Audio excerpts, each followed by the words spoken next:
wait 8 seasons of this crap? Ah, for Christ's sake. Hey everybody, welcome to the VMX show. This is Season 8, Episode 1, the season premiere of Season 8.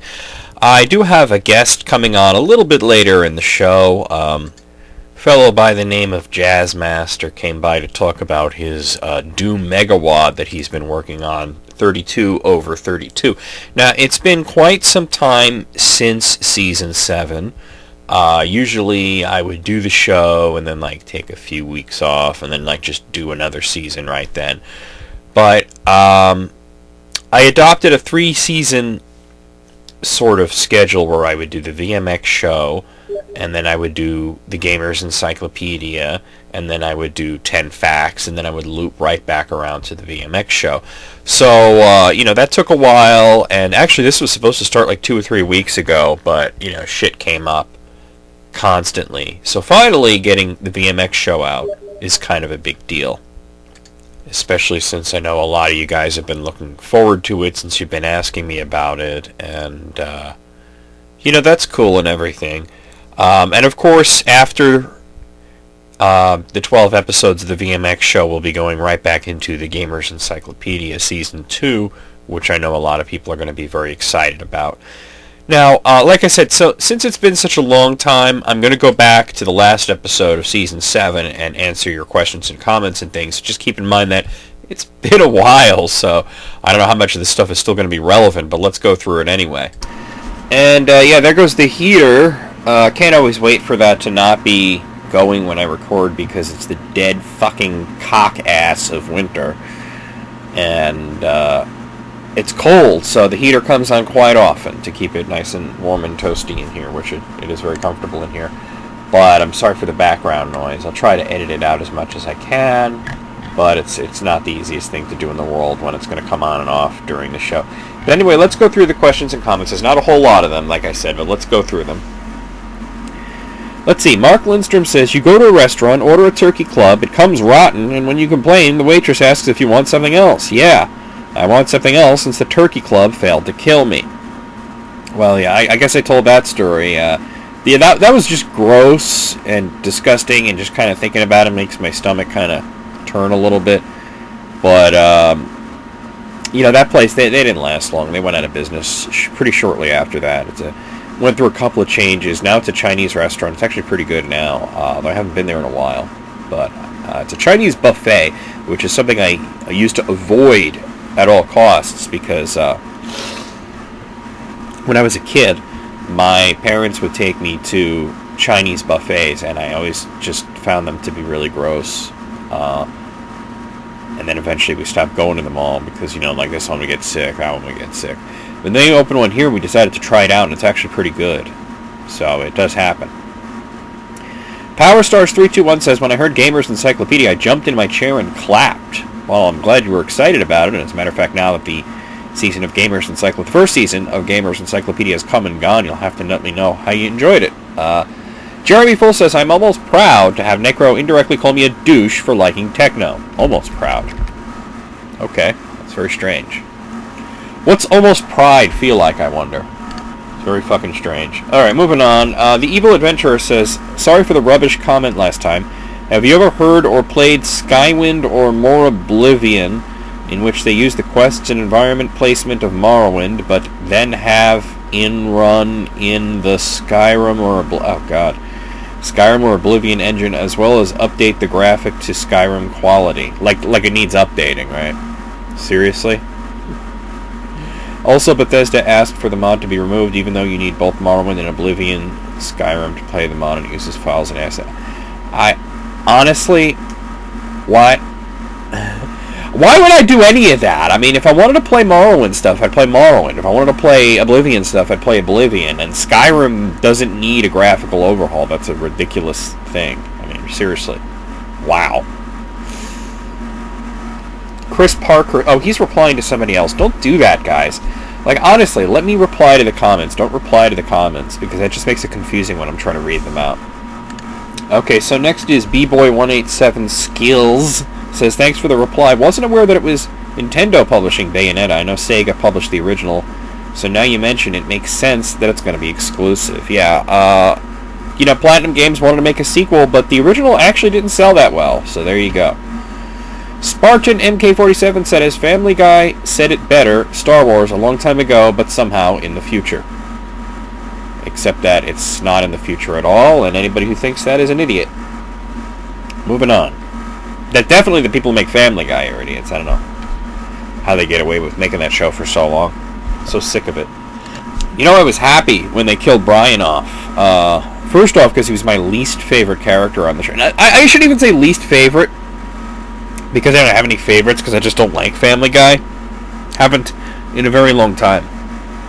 But when they did kill Brian Griffin off, it was like, this is like a breath of fresh air, and it might actually shake things up, because the hugest problem with the show was that it was stagnant, and had been stagnant for a really long time, and now they're doing something different, and of course all these fan tards, oh my god, Brian died, I'm so sad, and they signed petitions and all this shit, and it's like, and then they brought him back like 2 episodes later, which I haven't watched, don't care to, and that sucks, because it's like, I was actually watching it a little bit, and I'm like, I thought Tony Sirico was like shaking it up a little and making it somewhat watchable, but then they brought the liberal douche dog back, and fuck that. And then Seth MacFarlane is like, of course we're not going to kill him off. Are you high? And I'm like, well, so it was just a stunt. Pathetic. So, last comment here is from Max Bender, says, when the waitress asked you if you wanted something else, were you tempted to say, yeah, do you have any cyanide? Let me tell you something, I wasn't feeling very witty at the moment. I was just trying my best not to vomit. So I'll just put it to you that way. Alright, so, there's one thing that I should talk about, God. Partially because almost sort of like expected to talk about this, is the whole LP situation. I talked about it last season. As a matter of fact, I think it was in that last episode when Sega was going after LPers, and now everybody's like, no, actually, that was earlier in the season. I talked about Sega, then I talked about Nintendo, and now I got to talk about YouTube, and it's like, this is such a non-issue, really. It really is. I hate having to talk about. I hate when shit like this happens, because like, partly because I'm like, oh god, this is going to be a pain in the ass, and partly because it's like everybody's going to want me to talk about it, and I don't really want to talk about it. And sure enough, like a day after this happens, I get like 1 million IMs asking me for my thoughts on it, and everybody is so misinformed. They just believe whatever they hear. It becomes the game of telephone. And by the time it gets to me, the person is saying YouTube is going after LPers and shutting them down and everything. And nothing of the sort happened. I'll tell you what happened. I wish you guys would read into these things before you repeat them. But, well, that's how rumors act, I guess. That nobody does any research. What happened is, YouTube has always had this system, well, not always, but for a long time they've had this system called the Content ID system, which is that if you have some content that is yours, and you enter it into their system, and then somebody else uploads that content, traditionally before that, what you would have to do is you would have to find that video, or somebody would have to find it for you, and then you would have to report it to YouTube and say, this is my video, and then you'd have to prove it, and it would be this long process to get the video, taken down. And so what they did is they added the Content ID system, where the algorithms in YouTube would automatically recognize that is not your video, and it is somebody else's video, and that it would either disable the video automatically, or it would monetize the video for the person who actually owned the content. So the point of which is, like, let's say I uploaded a video and it was doing pretty good, and then somebody else stole that video and then uploaded it onto their own channel as their own, either the whole thing or just in part, YouTube would automatically flag their video as being mine. That's how the Content ID system works. Now, nobody has been going after LPers, okay? Nobody has been doing that. What happened was there was a glitch, okay? There was a mistake in which the Content ID system was accidentally flagging people who were doing Let's Plays, because it uses video game footage, as something that belonged to the copyright holder of the video game itself. Now, I've talked about this on the show in the past, and there's actually a mechanism in place in the legal system to prevent something like that from happening. Otherwise, anybody who ever played a video game in public or showed footage of themselves playing a video game would be violating copyright law because they're using footage of a copyrighted work. But it's a derivative work for two reasons. One is the commentary makes it a derivative work because it becomes a critique. Even if you're not directly critiquing the game, the fact of having commentary in the legal sense makes it a critique.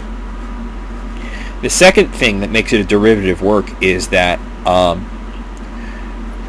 the copyright on a video game is not on the footage of the game, but on the code itself.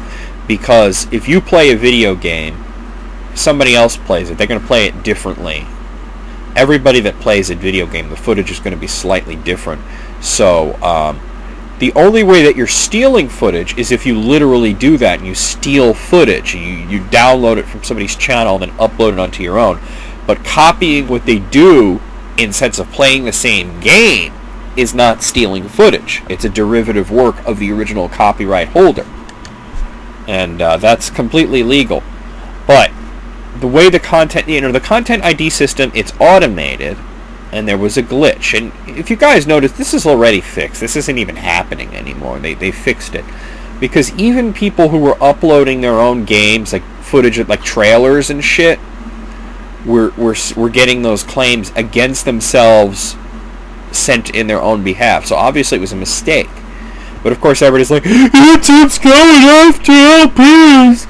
Doom and despair! It's really kind of pathetic, to be honest. You know, get over yourselves. You are not freedom fighters. You know, I didn't have this happen to me. It's very easy to fix. You just appeal it. It's a pain in the butt, but it is clearly not something that YouTube is consciously doing. It is clearly a glitch. So we can stop with those rumors, okay? Because I got like 5 people who IM me, like, in the span of 10 minutes, who all wanted to know the same thing. Have you had any videos disappear? Have they come after you? You know, and what it is that when the system sees footage of a video game, it thinks you're uploading like a trailer or something, you know, and it flags it as that. So there you go. This is separate from the Nintendo thing, where Nintendo was actually monetizing things put on other people's channels of specific games, newer games. And, you know, they have, and I talked about this last season, they have the right to do that. I think it's a dick move, but they have the right to do that.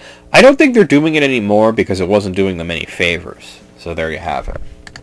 So the next thing that I should talk about was the VGA Awards, since that happened last month.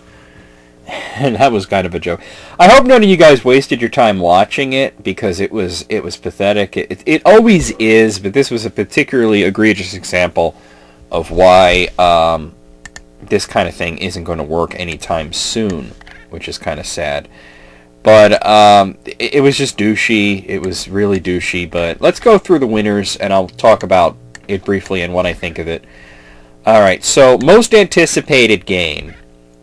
The nominees here were Destiny, Titanfall, South Park The Stick of Truth, The Witcher 3 Wild Hunt, and Watch Dogs. Now, out of all of these, you know, my picks would have been South Park, definitely is my pick, and then after that would probably be Watch Dogs, since Watch Dogs does look fantastic.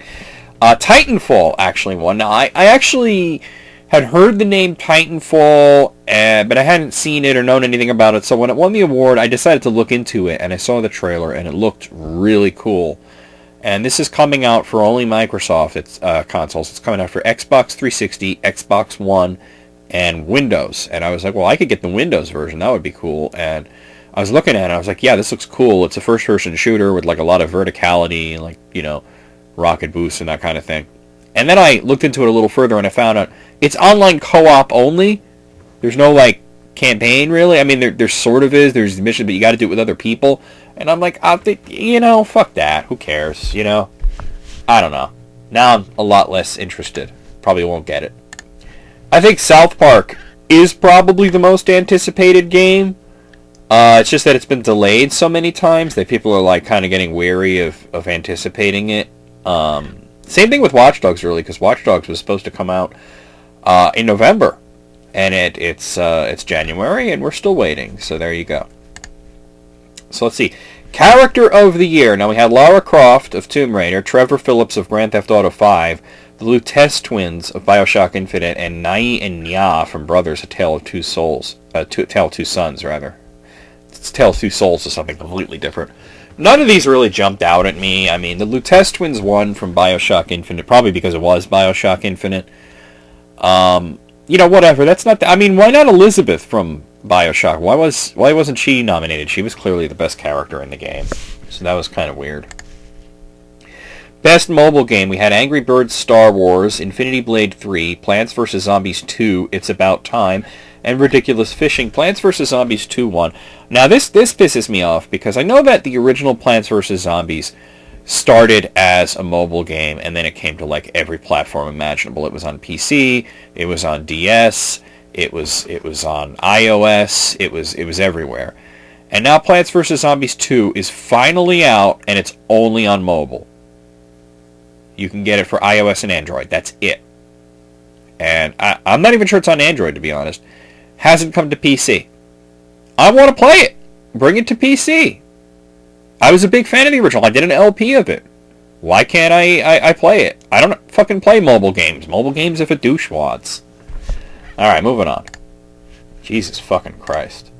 So the next category is Game of the Year. I don't know why it's in this particular order, but this is the way it is on the website. So you had BioShock Infinite, Grand Theft Auto 5, Super Mario 3D World, The Last of Us, and Tomb Raider. Now, out of all of these, I would have to pick BioShock Infinite, but they picked Grand Theft Auto 5 as Game of the Year, which is a joke. I mean, it's a good game, but it's not Game of the Year. For me, actually, my top three was, BioShock Infinite at number 3. If you didn't see, I posted on Facebook and my reasoning and everything. But BioShock Infinite at number 3. Number 2, The Legend of Zelda: A Link Between Worlds, which to me saved the Zelda series. Amazing, amazing fun game. Bringing the fun back to Zelda. Because after, you know, Phantom Hourglass, Spirit Drek, and Skyward Schlong, I was not exactly stoked on Zelda, I'll tell you that much. But Link Between Worlds was awesome. And my number one pick for Game of the Year was Fire Emblem Awakening, which was not even nominated here, which is just sad. But there you have it. But out of those, I would definitely pick BioShock Infinite. I'm not sure why it didn't win. I think it's because it came out earlier in the year, and Grand Theft Auto 5 was, you know, just in everybody's minds. But, you know, whatever. Studio of the Year. Now, this is what really gets to me. We had Irrational Games, Naughty Dog, Rockstar North, and the Fulbright Company. All excellent studios who all made excellent products this year, but Naughty Dog was the winner. Now, Naughty Dog made The Last of Us. Did not win Game of the Year, so I'm to understand that the Studio of the Year did not make the Game of the Year. As a matter of fact, I mean, I don't even get that. So maybe there's some sort of rule where they can't both win. But, you know, Irrational Games made BioShock Infinite, so why didn't they win? Rockstar North made Grand Theft Auto 5, which is what they picked for Game of the Year. Why didn't they win? So that's just bizarre.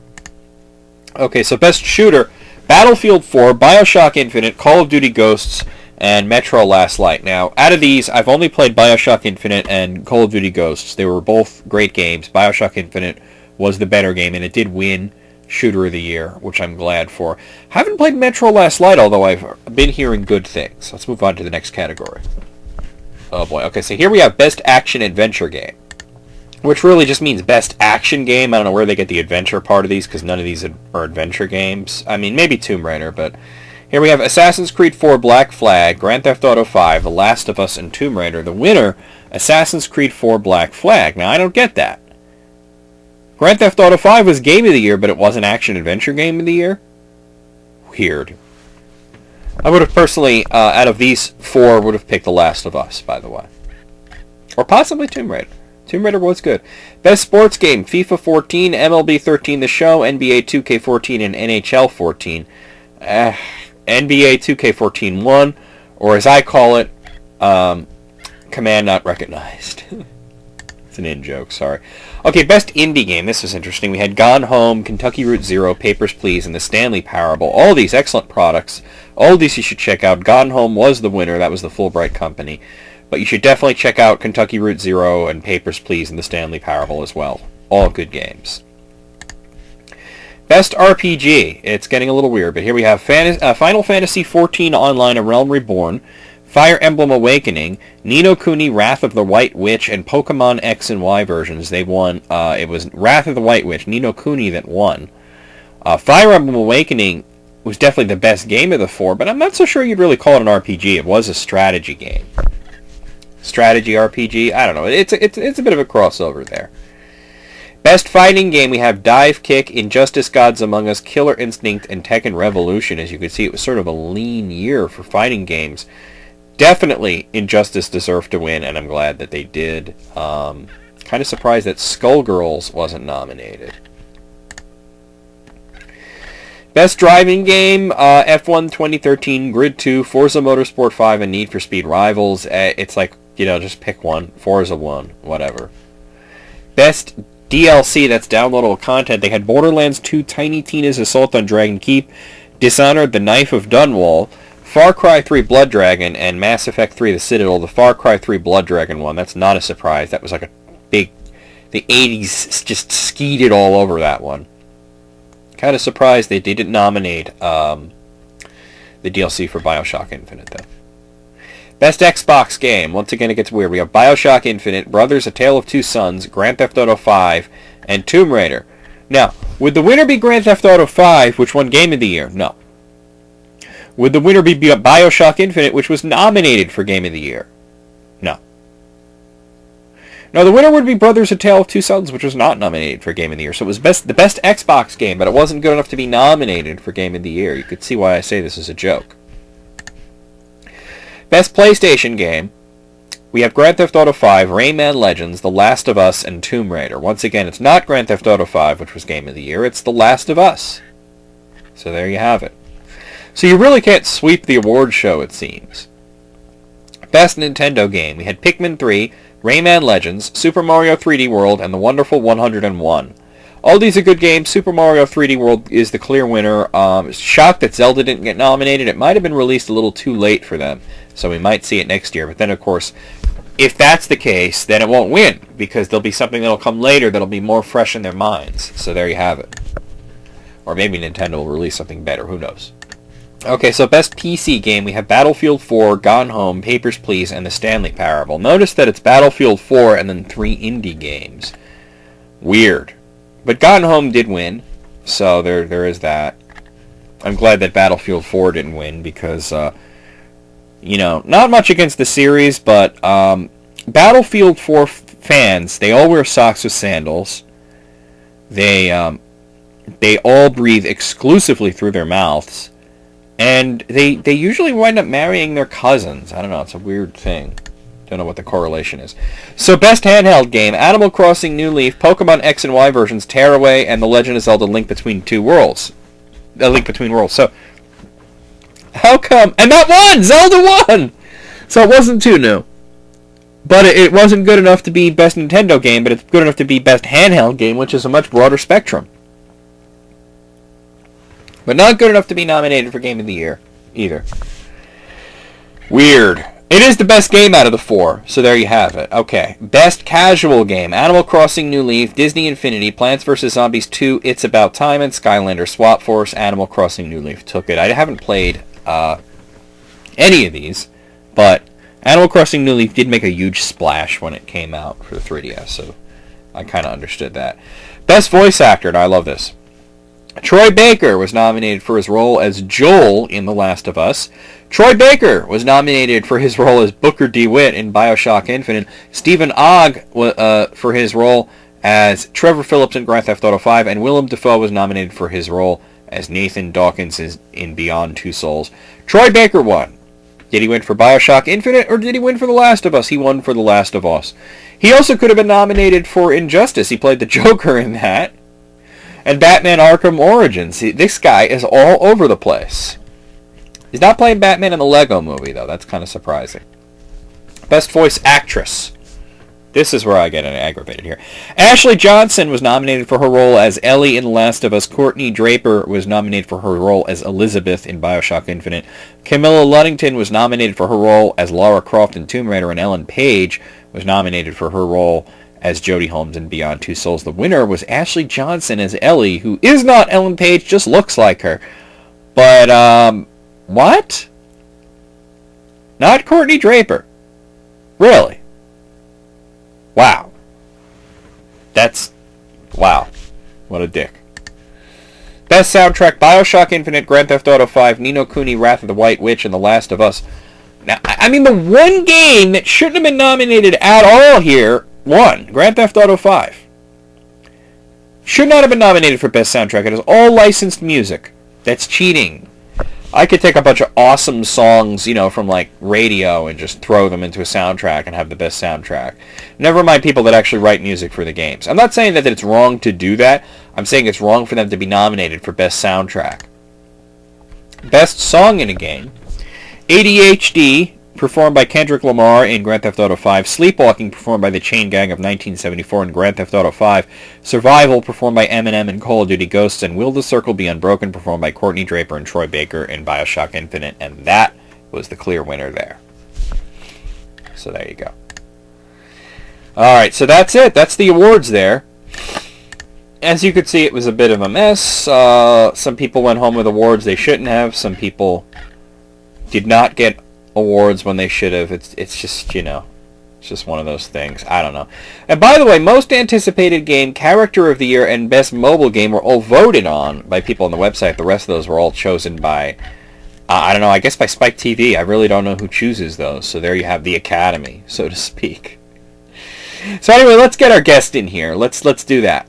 All right, and today I have Jazzmaster with me, and he's a longtime subscriber, and he's also the author of the recent Doom WOD, which is on beta on Doomworld, called 32 over 32. How you doing? I'm doing great. How are you, Necro? I'm doing all right. So, tell me about 32 over 32. I'm about halfway through playing through these maps. I think they're very good. Let me know about the concept and how this came about. Oh, yes. 32 over 32 it's a mega WOD with a twist. It's 32 maps separated on 32 WODs. They're all standalone. And kind of like how it's like the master levels or like Maximum Doom. Yeah, I did get a very definite vibe of the master levels for Doom 2, except that it almost seems like you've brought out like not only lost levels from Doom 2, but like it's sort of like the director's cut where you're getting levels that could have been in Plutonia or in Evolution or in Doom 64. Yeah. I wanted to add variety to the master levels formula. I want all the maps to be standalone. All of them not connected to each other, very disjointed, have their own special concept and theme to them. Now, which of these is your favorite? My favorite are the very early ones, actually. The Observatory is one of them. That's actually the fourth WOD, the fourth map I ever did. The fifth map I ever did, which was the Underground System. And also the very gimmicky ones, Doom of the Dead. I love that. I love the zombies. I like that one. That was funny. I noticed you use a couple of custom enemies, but you don't go crazy with it. Was that a conscious decision? Yes. I wanted to keep it Doom. Really, I didn't want a full-blown TC. Revenge of the Triad was the closest. I think I ever got to a TC. One map TC there. Yeah, I haven't gotten to that one yet, but I'm assuming that has something to do with Rise of the Triad. It does. In fact, the enemies actually act very similar to the Rise of the Triad enemies. You got the low guards, the lightning guards, the enforcers. Have you played the Rise of the Triad remake that came out recently? Not yet. I haven't purchased it yet. I might at some point. I haven't played it either. I actually got that as a Christmas gift, but I haven't gotten around to trying it out yet. But it certainly looks interesting. Now, definitely you're into the old school first-person shooters. You obviously a fan of Doom, Doom 2, Quake, Heretic, Hexen, and all that. Do you play any of the newer games? I'm not really much of the.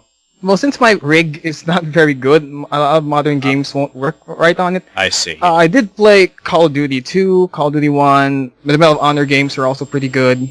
Okay, so you're pretty much like a generation ago. You know, like PlayStation 2 era.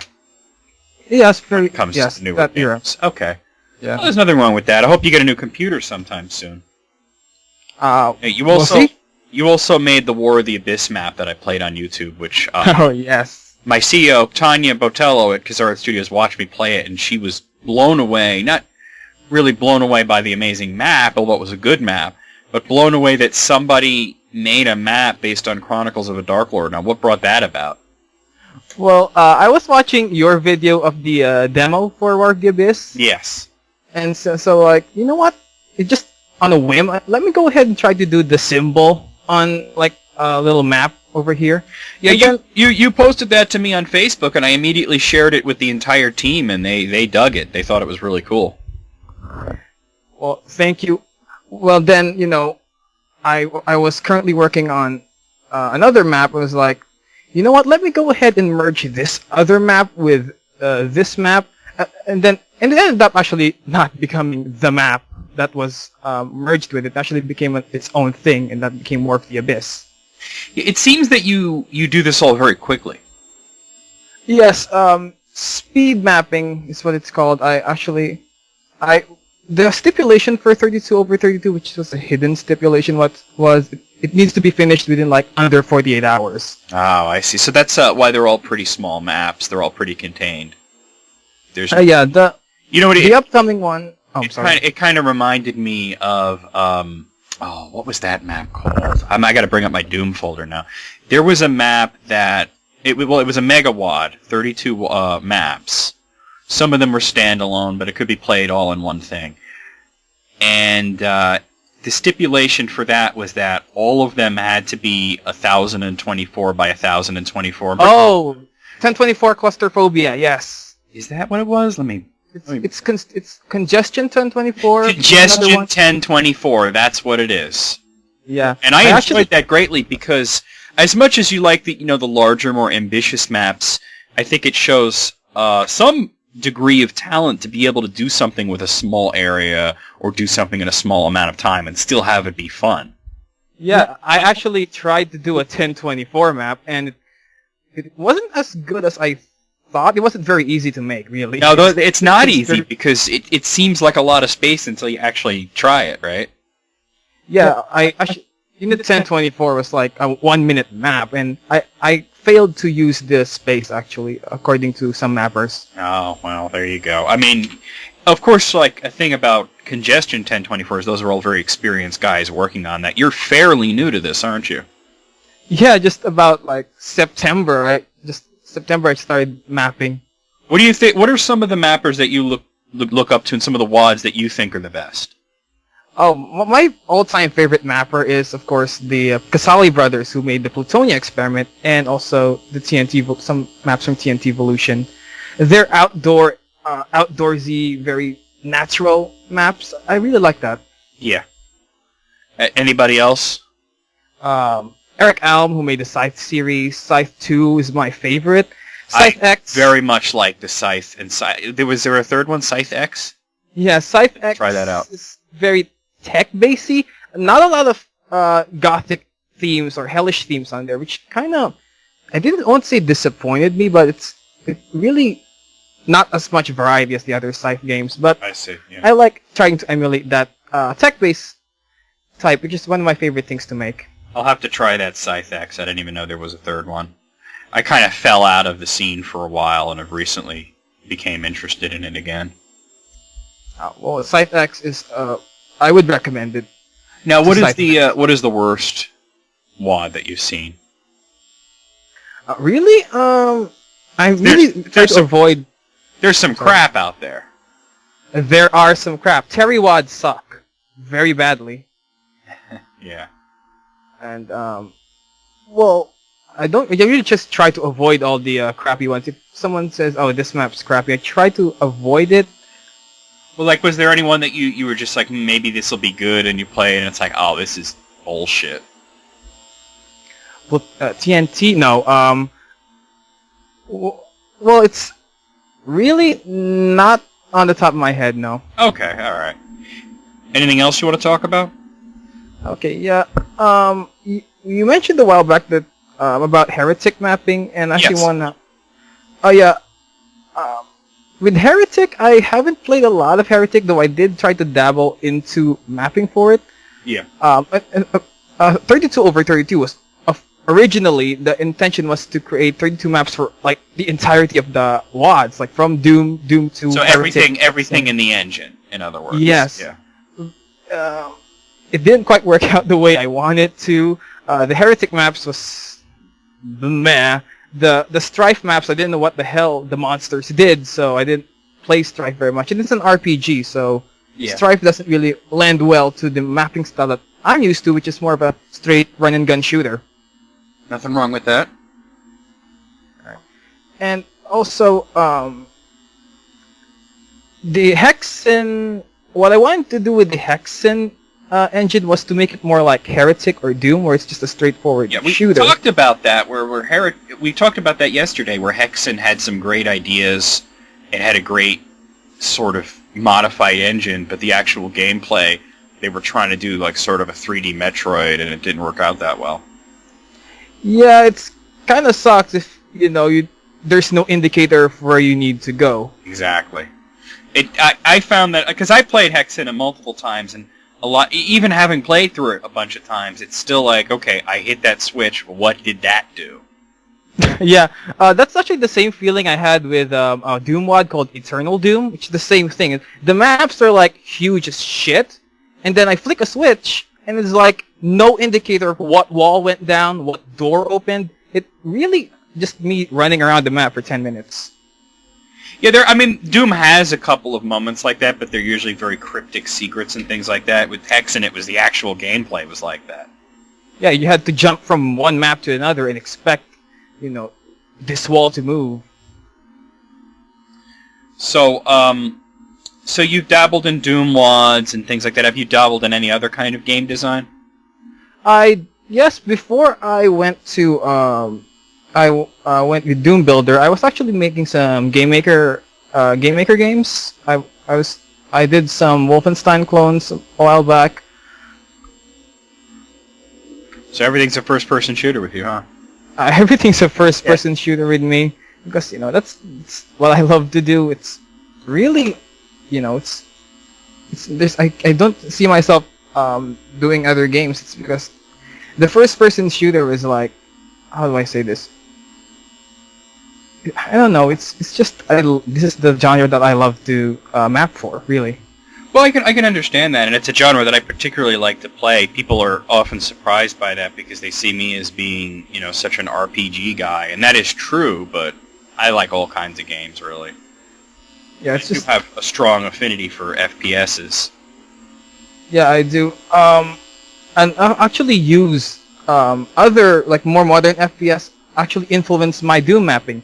There was this one map called, I believe, have you played Ramparts? No, actually, see, I was going in alphabetical order, and I'm about halfway through, so if it started with R, I didn't play it yet. Okay, well, Ramparts originally was supposed to be a narrative-driven map, like Call of Duty, actually, and Doom 3. I mean, it's possible. I've seen Doom maps that kind of do that with the set pieces and whatnot, where it tries to emulate the more modern stuff, but I think personally it never feels right in the Doom engine. Yeah, have you tried the WAD called Hatophobia? No, I haven't tried that one. Well, it's basically, what it is, it's using mapping as a means of a narrative, You go into this hallway, a cyber demon pops up, and then immediately disappears. It kind of represents, the Doom guy is going crazy and seeing shit and all that. It's actually on the text file, how the story was supposed to play out. it didn't work out since you had to have the text file open while you were playing the map, which is annoying. It's counterintuitive. Yeah. Well, I kind of tried to emulate that with the early version of Ramparts. You know, you start the map with Marines, with some fellow Marines. People are trapped inside a dig site, so you go down the elevator, you kill some demons, then you go back and see all your guys dead, killed by revenants. So. Okay. One last question for you. Let's talk about your YouTube channel, because you have a YouTube channel. What do you do on there? Well, my YouTube channel right now is basically your typical Let's Plays. Right now it's pretty dead since, you know, a lot of real-life stuff going on. I recently did the Let's Play of Spear of Destiny. Oh, you know, I loved that one back then. Spear of Destiny, I felt, was like kind of a really overlooked gem. Yeah, I actually, you know, I was actually debating whether I should play Wolfenstein 3D first or Spear of Destiny. I was like, you know what, Spear of Destiny, I'll probably not gonna get lost as much, so I'll just play that one. It was a better game too. Yes, better game, better mapping there. Being a mapper that I am, I appreciate the mapping on Spear of Destiny more in Wolfenstein 3D. I felt Wolfenstein 3D was very experimental in its mapping. Well, it was really kind of the first of its kind, because the FPSs that existed before that were pretty much just like arcadey things where you were just going around trying to rack up points. Yeah, more of a maze. Yeah, exactly. Maze wars and Faceball and stuff like that, and then, you know, Wolfenstein is what turned it into what it is. Yes, and Wolfenstein still retains that maze feeling. You know, it's yeah, kind of why it's an evolutionary step, not a revolutionary step. And yeah, Spear of Destiny took that to the next level, made it more of a modern shooter, you know. Yeah. And it was I think Spear of Destiny is sort of a logical half step between Wolfenstein 3D and Doom. True, yes. The mapping style of Doom merged with Wolfenstein. I think Rise of Triad is also a bit like that. Well, yeah. See, Spear of Destiny, I see it as being they made the better Wolfenstein game, and then I think the reasons for creating Doom was they had found the limitations of the engine and they had to create something new. And I know that John Carmack, he's all about the engines and the challenge presented in doing something new. Yeah, John Carmack is like he likes making engines. That's what he likes to do, and that's what ends up happening. You know, the Doom engine gets licensed out, and he sees the Doom engine. Oh, the Doom engine can't support 3D, so he made the Quake engine, and so on. Yeah. Exactly, like, and the Wolfenstein engine, you know, you couldn't go up and down levels, you know, it was very limited in what you could do with lighting, so there comes the Doom engine. Now, let me ask you, actually, since we're talking about Carmack, what do you think of his departure from id? How do you think that's going to affect things in the future? id, I'm probably not going to expect a lot from them anymore, you know. The core team, you know, the Carmack, the Tim Willits, the Sandy Peterson, that's what made id, you know, those guys who made Quake 2, the Quake 3, of course. I think those guys are id, and once you take away the Carmacks and the Willits, the Peterson, the Romero, it kind of dies down a little bit, I guess. Do you think that's why Rage wasn't the big hit that people thought it might have been? Rage, I think, was good. It just didn't live up to the hype, really, of id Software. So do you think Doom 4 is ever going to get made?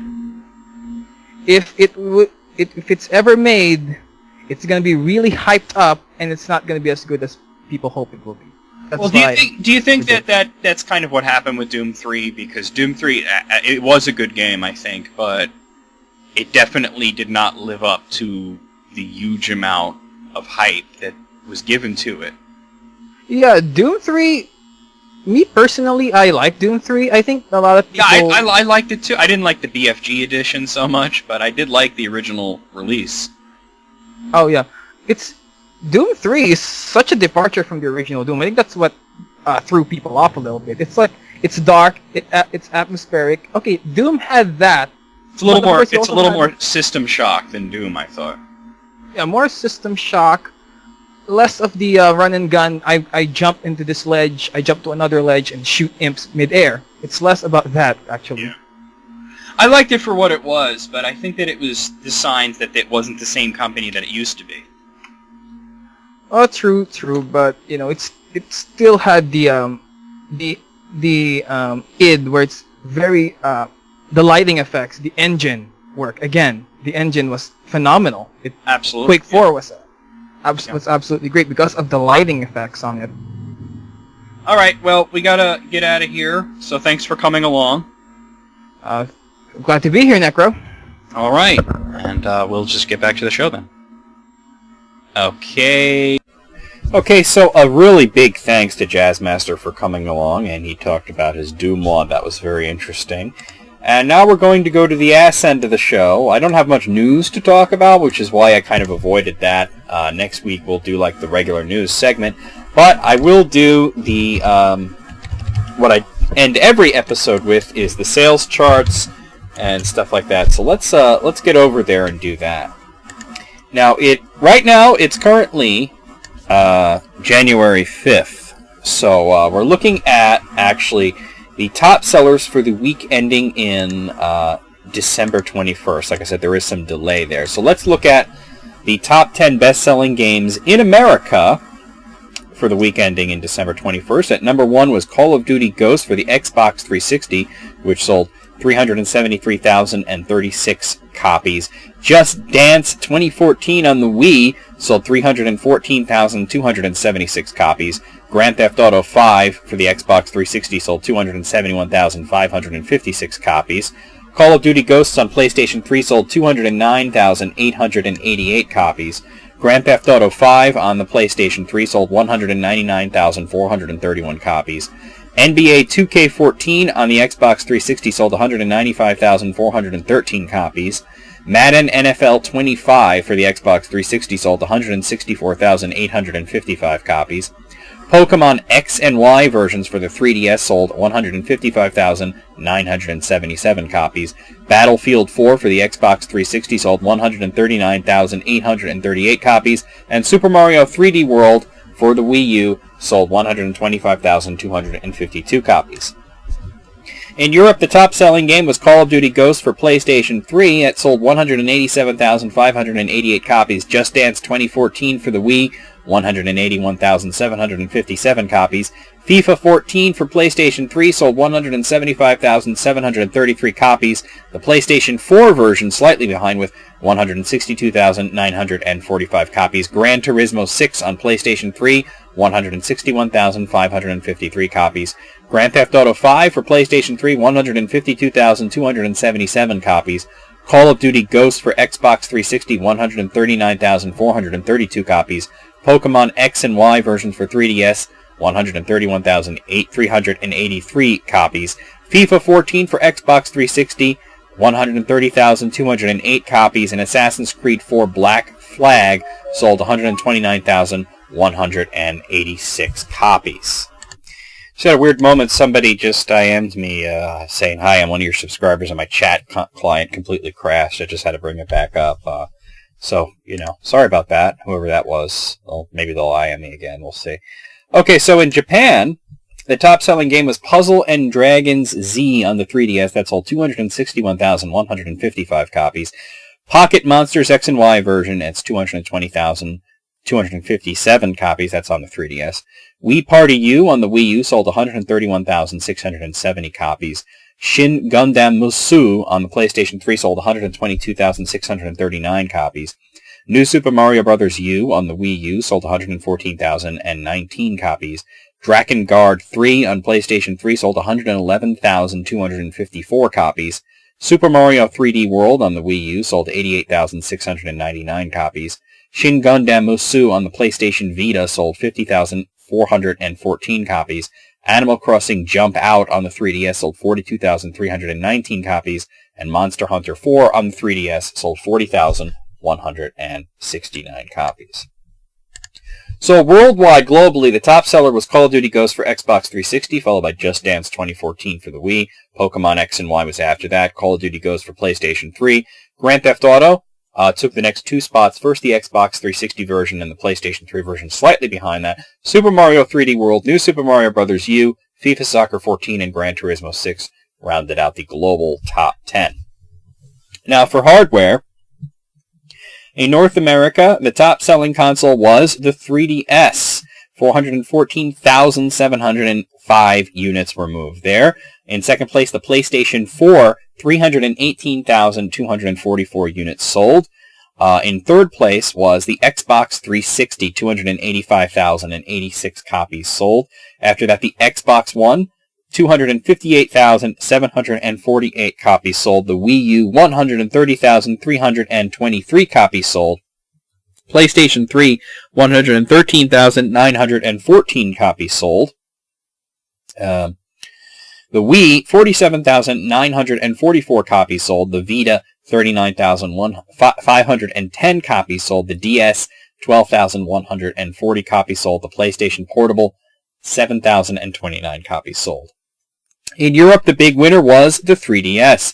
351,656 of those were sold. In second place, the PlayStation 4 with 230,915 sold. The PlayStation 3, 184,417 of those sold.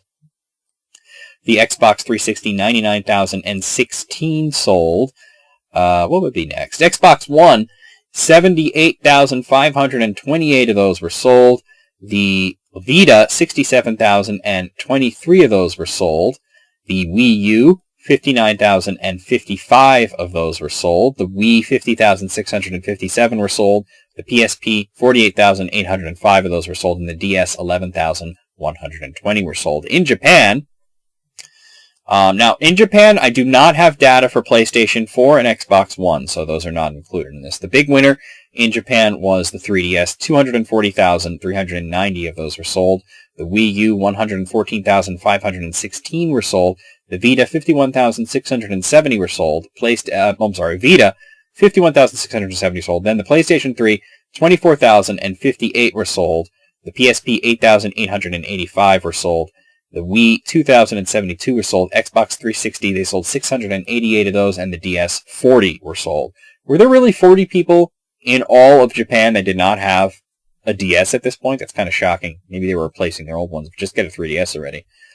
So, of course, globally, the big winner in first place, 3DS. Second place, PlayStation 4. Third place, Xbox 360. Fourth place, PlayStation 3. Fifth place, Xbox One. Sixth place, Wii U. Seventh place, Vita. Eighth place, Wii. Ninth place, PSP. And the DS, last place. Surprise, it's even included still.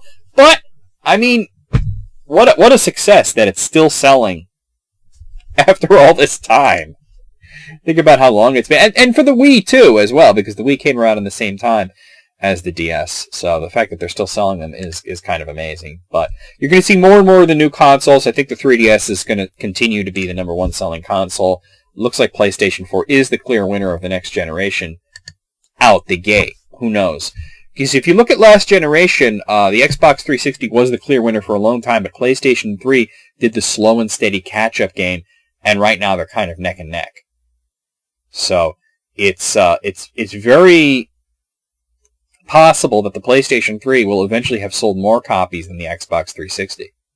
So we'll see what happens. Anyway, that's the show. Hope you guys enjoyed it. If you want to be a guest on the show, contact me via Skype. My name's NecroVMX in there. Do not contact me via YouTube. You have to contact me via Skype to be on the show. And if you want to leave me a comment or question, I'll read it out next week and answer you. Leave it right there on YouTube on this video. We'll see you guys next week. VMX out.